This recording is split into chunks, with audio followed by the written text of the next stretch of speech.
নমস্কার বন্ধুরা, আপনারা দেখছেন জি ইলেকট্রনিক্স ইউটিউব চ্যানেল।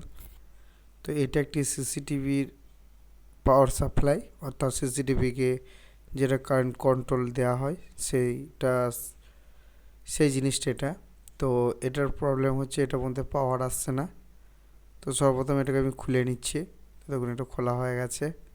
এবার এই যে ক্যাপাসিটার আছে দেখুন এখানটা ওপরটা একটু ফোলা এবং ফাটা লাগছে।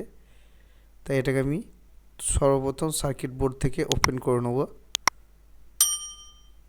তো হ্যাঁ, এটা ওপেন হয়ে গেছে। এটার আমরা ক্যাপাসিটিটা দেখে নেব। এটা হচ্ছে আমাদের যে ক্যাপাসিটার লাগানো আছে, এটা হচ্ছে 100 মাইক্রোফ্যারাড 400 ভোল্টের। দেখুন আমরা ডিসপ্লেতে ভ্যালুটা দেখতে পাবেন। তো এটা আমরা চেঞ্জ করে সেম ক্যাপাসিটার আমরা একটা এখানের মধ্যে বসাতে হবে। তার আগে আমাদের কিছু কাজ আছে। এখানে দেখুন 4টা ডায়োড লাগানো আছে।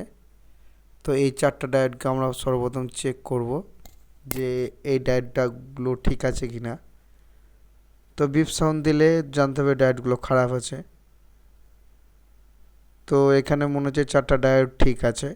তো এবার আমরা কি করব, এখানে একটা সেম কন্ডেন্সার একটা বসিয়ে নেব। এটা হচ্ছে 100 মাইক্রোফ্যারাড 400 ভোল্টের। তো এটা আমরা এই সার্কিট বোর্ডের মধ্যে একটুখানি বসিয়ে নেব।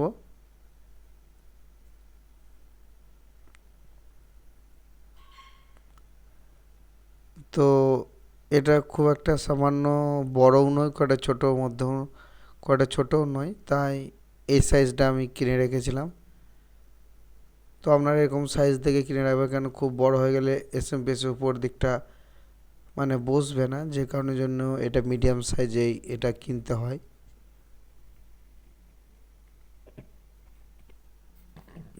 এবার আমার কন্ডেন্সারটা আমরা সোল্ডার করে নিচ্ছি। এবার এইখানে যে মসফেটটা আছে, মসফেটটা একটুখানি সোল্ডার করে নিচ্ছি। শরীরটা একটু খারাপের জন্য গলাটা একটু বসে গেছে, যে কারণের জন্য কণ্ঠস্বরটা একটু চেঞ্জ হয়ে যাচ্ছে, আপনারা একটু মানিয়ে নেবেন। তো এবার আমরা কী করব, এখানে দেখুন একটা ফিউজ লাগানো আছে। এই ফিউজটা আমরা চেঞ্জ করে একটা সরু তার ইউজ করে নেবো। আপনারা চাইলে ফিউজ লাগাতে পারেন, কিন্তু আমার কাছে ফিউজ নেই, তাই আমি এখানে একটা সরু তার একটা জাস্ট লাগিয়ে নেবো। খুব মোটা দেবো না, তাহলে অসুবিধা দেখা দেবে। আমরা সরু দেখে একটা তার দিব, দেখুন যেগুলো একটা তার সরু। তো এটা আমরা এখানের মধ্যে বসিয়ে নেব।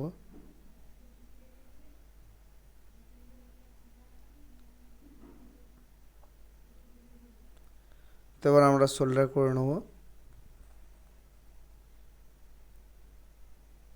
সোল্ডার হয়ে গেছে।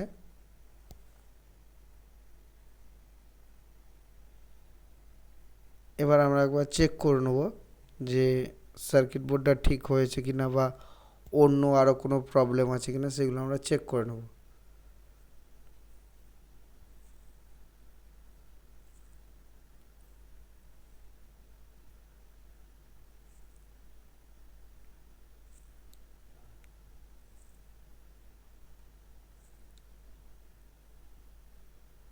তো সার্কিট বোর্ডের মধ্যে পাওয়ার দিয়ে দিয়েছি। এখন দেখুন এখানে একটা সবুজ কালার এলইডি, দেখুন এটা সম্পূর্ণভাবে জ্বলছে।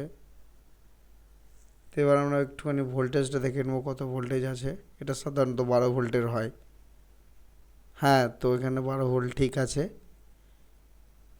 এবার আমরা অ্যাম্পিয়ারটা চেক করে নেব।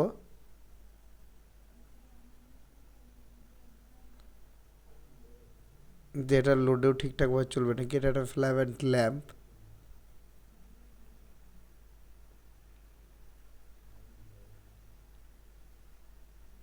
তো ল্যাম্পটা আমরা একটুখানি লাগছে না, কারণ এটা টাচ হচ্ছে না ভালোভাবে। হ্যাঁ, তো ল্যাম্পটাও সম্পূর্ণভাবে জ্বলে গেছে। তো আজকে ভিডিওটা এতটাই। নমস্কার, ভালো থাকবেন, সুস্থ থাকবেন, নমস্কার।